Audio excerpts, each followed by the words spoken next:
યા અલી મદદ esoteric study સર્કલમાં આપનું સ્વાગત છે. યા અલી મદદ. આજે આપણે જે બીજા કિસ્સાની વાત કરવાના છીએ એટલો રસપ્રદ છે કારણ કે સાંભળવામાં માત્ર એક એમ કે ભૌતિક ચમત્કાર નથી. હા, બરાબર. પણ એની અંદર એક ઊંડી બાતીની અને અર્થપૂર્ણ ગુહ્ય સમજણ રહેલી છે. ખરું. તે એ દર્શાવે છે કે કેવી રીતે ઇમામ એમની આંતરિક દૃષ્ટિની શક્તિથી અગાઉથી અજાણ્યું જાણે છે. હા, જેથી મુરીદો જ્યારે ભૌતિક સ્તરે પડકારજનક પરિસ્થિતિઓમાં ફસાયેલા હોય ત્યારે એમને મદદ અને માર્ગદર્શન આપી શકે. બરાબર. કારણ કે મુશ્કેલ સમયમાં મુરીદો હંમેશા ઇમામ તરફ જ વળે છે.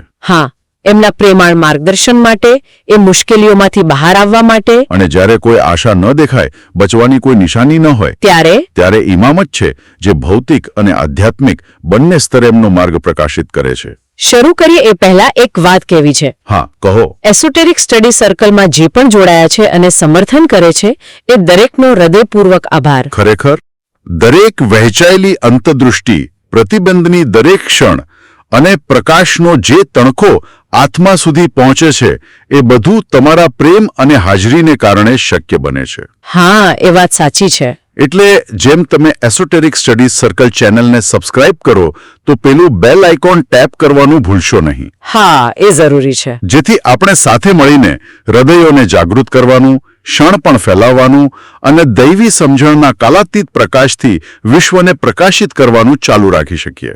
આ એક ચેનલ કરતાં વધુ છે. હા, બરાબર. તે જ્ઞાનનો માર્ગ છે જે આત્માઓને ઊંડી સમજણ અને આંતરિક પ્રકાશ તરફ માર્ગદર્શન આપે છે. તો ચાલો શરૂ કરીએ આજની વાત. હા, તો આજના આપણા ઊંડાણપૂર્વકના સંશોધનમાં આપણે 19મી સદીના એક નોંધપાત્ર પ્રસંગની વાત કરીશું. 19મી સદી એટલે લગભગ 1841ની આસપાસ, ખરું ને? હા, બરાબર. આ ઘટના આપણા પ્રથમ આગા ખાન ઇમામ હસન અલી શાહના જીવન સાથે જોડાયેલી છે. એ સમય હતો જ્યારે ઇમામ ઈરાન છોડી રહ્યા હતા. હા, રાજકીય પરિસ્થિતિઓને કારણે ઈરાન છોડીને પૂર્વ તરફ પ્રયાણ કરી રહ્યા હતા.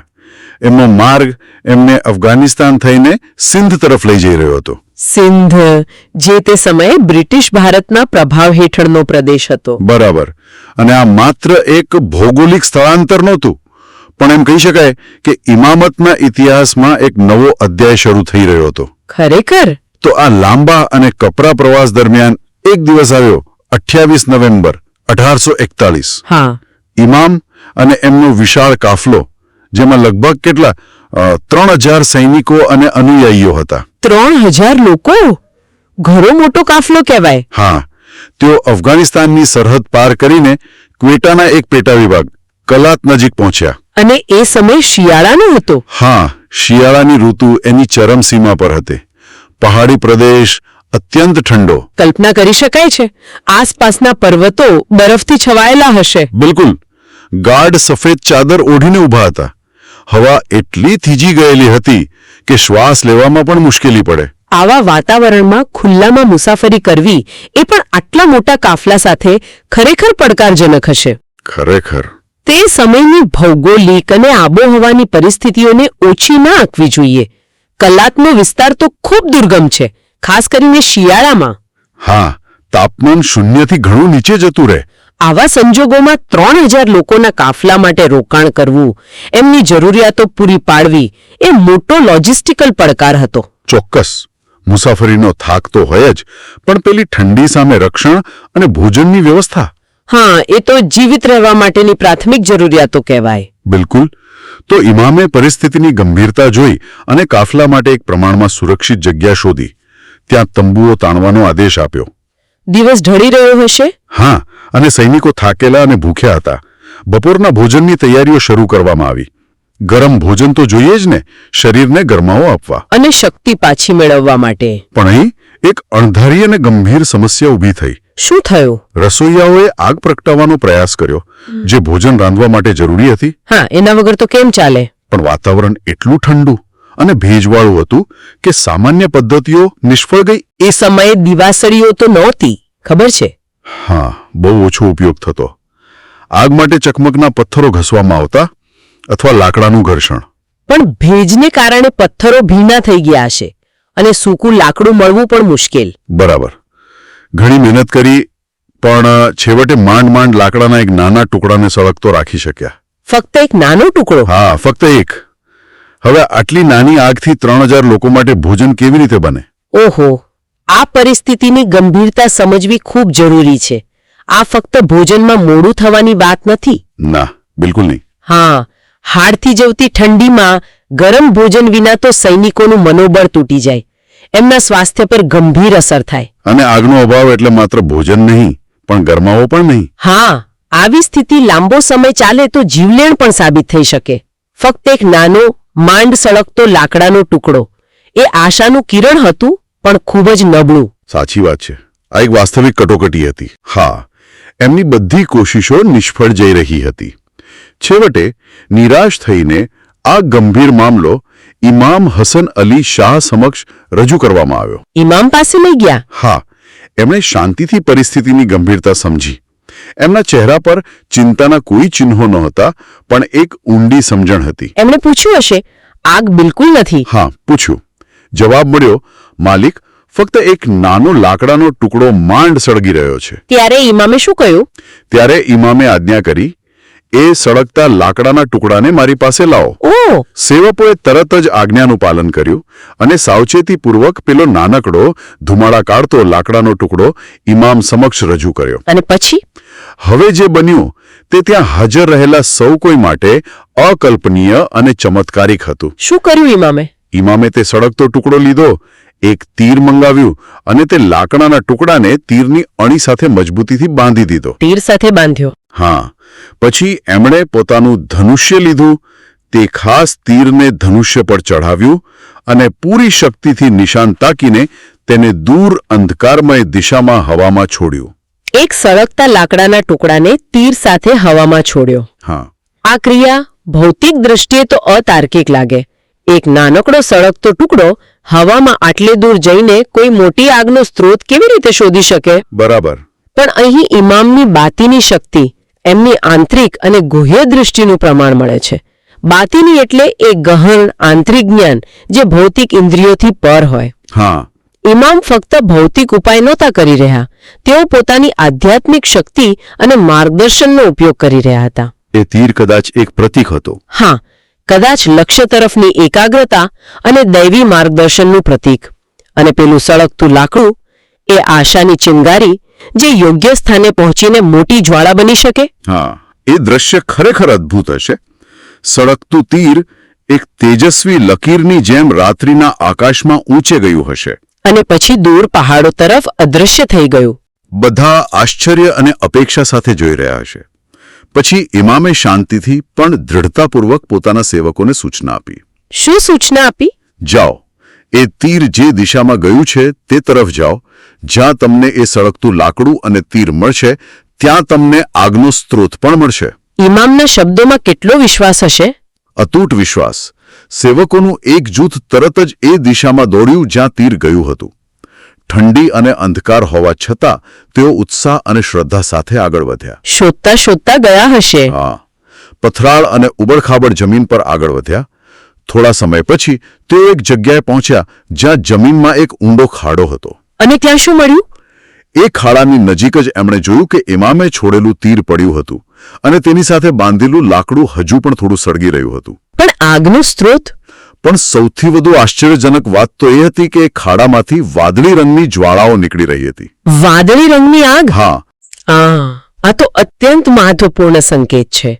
વિજ્ઞાનની દૃષ્ટિએ મિથેન જેવો કુદરતી ગેસ જ્યારે શુદ્ધ ઓક્સિજન સાથે બળે છે ત્યારે તે આવી વાદળી જ્યોત ઉત્પન્ન કરે છે. બરાબર. 1841માં ખાસ કરીને આવા દુર્ગમ વિસ્તારમાં પૃથ્વીમાંથી કુદરતી રીતે નીકળતા ગેસ અને એની આવી જ્યોત વિશે જાણકારી હોવી એ લગભગ અશક્ય હતું. હા, કોને ખબર હોય? આ ઘટના ઇમામની અસાધારણ બાતીની શક્તિ પર સીધો પ્રકાશ પાડે છે.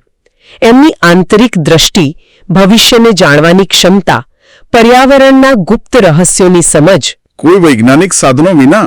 હા, પોતાની દૈવી શક્તિથી પૃથ્વીના ગર્ભમાં છુપાયેલા ઊર્જાના સ્ત્રોત, જેને આપણે આજે કુદરતી ગેસ કહીએ છીએ, તેની ભાળ મેળવી અને ઝખાઈર કહી શકાય છુપાયેલા ખજાનાની ભાળ મેળવવી.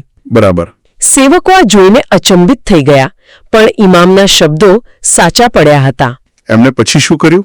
એમણે તરત જ આ કુદરતી વાદળી આગની મદદથી સૂકા લાકડા અને ઘાસ વડે મોટી આગ પ્રગટાવી. ઓ વાહ! આ આગ એટલી પ્રચુર હતી કે તેમાંથી મશાલો સળગાવીને તેઓ છાવણી સુધી લઈ આવ્યા. અને પછી તો જોતા જોતામાં છાવણીમાં ઠેર ઠેર મોટી આગ પ્રગટાવવામાં આવી.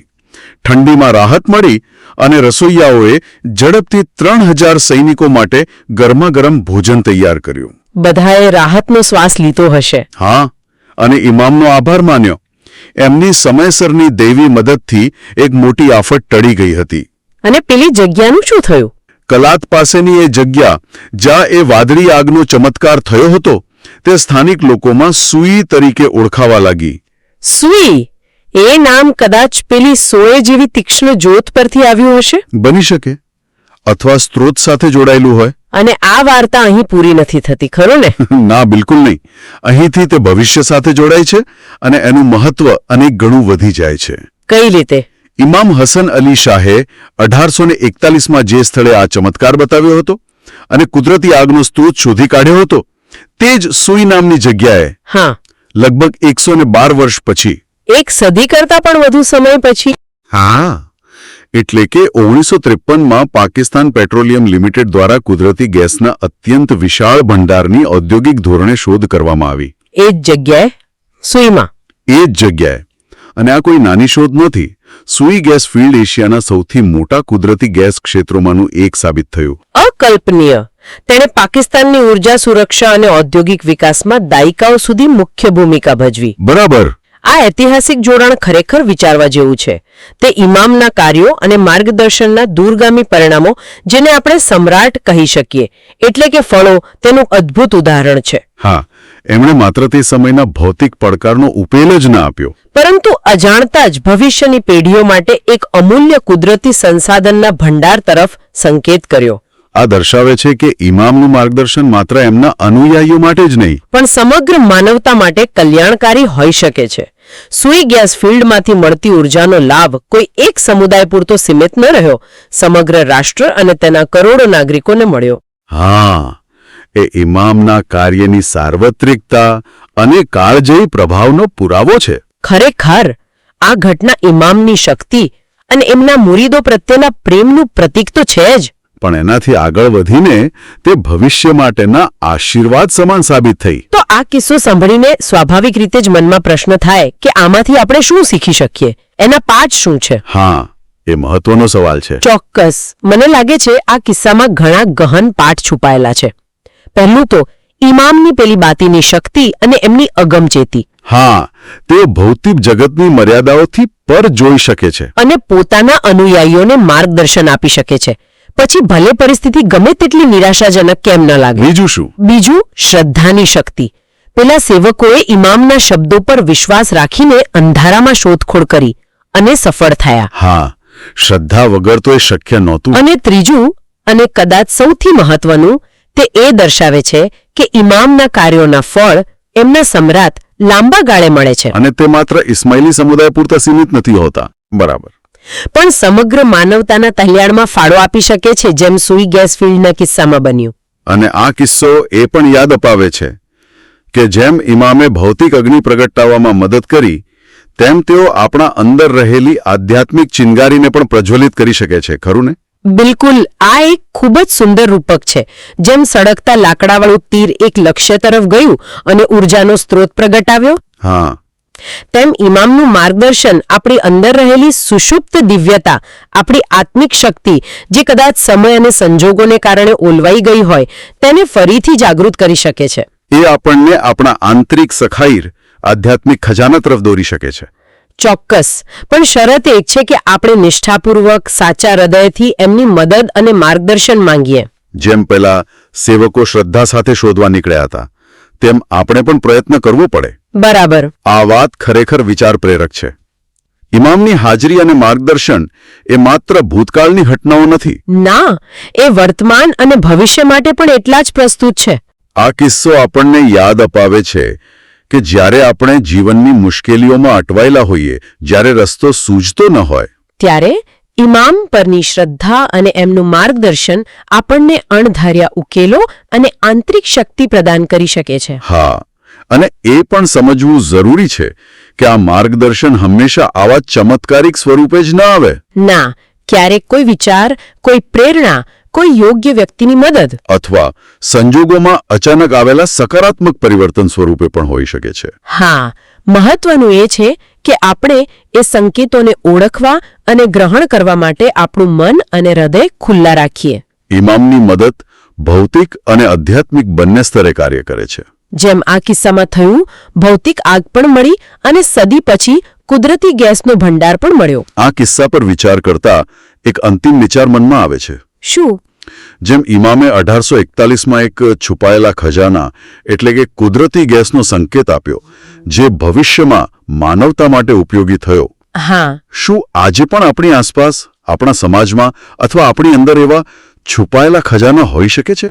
કરુણાના, હા, જેને ઓળખવા અને વિકસાવવા માટે આપણને ઇમામના માર્ગદર્શનની જરૂર છે. આ એક સારો પ્રશ્ન છે.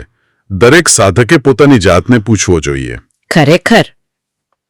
તો આ એક આંખ ઉગાડનારો કિસ્સો છે જે જમાતને પ્રેરણા આપે છે અને એમનામાં દ્રઢ વિશ્વાસ જગાડે છે. હા, કે મુરીદો હંમેશા સંતુષ્ટ રહે છે કારણ કે તેઓ જાણે છે કે તેમના ઇમામ તેમને ક્યારેય એકલા છોડી શકતા નથી. એમની અતૂટ શ્રદ્ધા છે કે તેઓ હંમેશા ઇમામના નિરંતર પ્રેમ, આશીર્વાદ અને માર્ગદર્શનની છત્રછાયા હેઠળ છે, જે એમની સાથે એક અમૂલ્ય આધ્યાત્મિક ખજાના તરીકે રહે છે. વધુમાં આ કિસ્સો આપણા સૌ માટે એક ગહન અને શક્તિશાળી સંદેશ ધરાવે છે. શું સંદેશ? કે જ્યારે પણ અને જ્યાં પણ આપણે દ્રઢ વિશ્વાસ સાથે ઇમામનું માર્ગદર્શન માંગીએ છીએ, ત્યારે તેઓ પ્રેમપૂર્વક આપણા હાથ પકડીને તમામ બાબતોમાં મદદ અને માર્ગદર્શન આપે છે, ભલે તે ભૌતિક હોય કે આધ્યાત્મિક સ્તરે. બીજું, જેમ ઇમામ જાણતા હતા કે ભૌતિક સ્તરે સરળ સફર સુનિશ્ચિત કરવા માટે તીર દ્વારા સળગતા લાકડાને કેવી રીતે પ્રગટાવવું. હા, તે જ રીતે આપણા ઇમામ એ દૈવી સ્ત્રોત છે જે વર્ષોથી આપણી અંદર સુષુપ્ત પડેલી દિવ્યતાની ઓલવાયેલી ચિનગારીને ફરીથી પ્રજ્વલિત કરી શકે છે. પણ શરત એટલી જ કે આપણે આ મદદ માટે નિષ્ઠાપૂર્વક તેમની પાસે પહોંચીએ. બરાબર. અને ત્રીજું, સૂઈના સ્થળે ગેસનો ભંડાર, ઝખાઈર, આપણને બીજો શક્તિશાળી પાઠ આપે છે. કયું પાઠ? કે ઇમામના માર્ગદર્શનના ફળો સમ્રાટ આજે ફક્ત ઇસ્માઇલી જમાત દ્વારા જ નહીં, પરંતુ આવનારા દિવસોમાં સમગ્ર માનવતા દ્વારા પણ લડવામાં આવશે, જેમ કે આ કિસ્સામાં પ્રતિબિંબિત થાય છે. ખૂબ જ મહત્વની વાત. તો જો આ વાર્તાએ કોઈના હૃદયને સ્પર્શ કર્યો હોય તો એના પ્રકાશને માર્ગદર્શન આપવાનું ચાલુ રાખવા દો. કેવી રીતે? એસોટેરિક સ્ટડી સર્કલ ચેનલને સબસ્ક્રાઇબ કરીને. દરેક સબસ્ક્રિપ્શન અમને કાલાતીત શાણપણ ફેલાવવામાં, હૃદયોને જાગૃત કરવામાં અને દૈવિક જ્ઞાનની જ્યોતને જીવંત રાખવામાં મદદ કરે છે. અહીં હાજરી માત્ર સમર્થન નથી. ના, તે પ્રકાશમાં ભાગીદારી છે. વિશ્વભરના સાધકો માટે ઊંડાણ, પ્રતિબિંબ અને જ્ઞાન લાવવાનો સહિયારો ઈરાદો છે. અને એક નમ્ર રિમાઇન્ડર પણ છે કે ગોહ્ય અંતઃદૃષ્ટિ અને આધ્યાત્મિક જાગૃતિની આગલી લહેર ક્યારે ચૂકી ન જવાય. બરાબર. આ પવિત્ર યાત્રા પર તમારા પ્રેમ, પ્રાર્થનાઓ અને સાથ માટે અમે અત્યંત આભારી છીએ. જ્યાં સુધી આપણે બીજી પ્રકાશિત વાર્તા શેર ન કરીએ ત્યાં સુધી તમારા પગલાં શાંતિ દ્વારા માર્ગદર્શિત રહે, તમારું હૃદય પ્રકાશ માટે ખુલ્લું રહે અને તમે હંમેશા ઇમામની હાજરીને તમારી સાથે ચાલતી અનુભવો.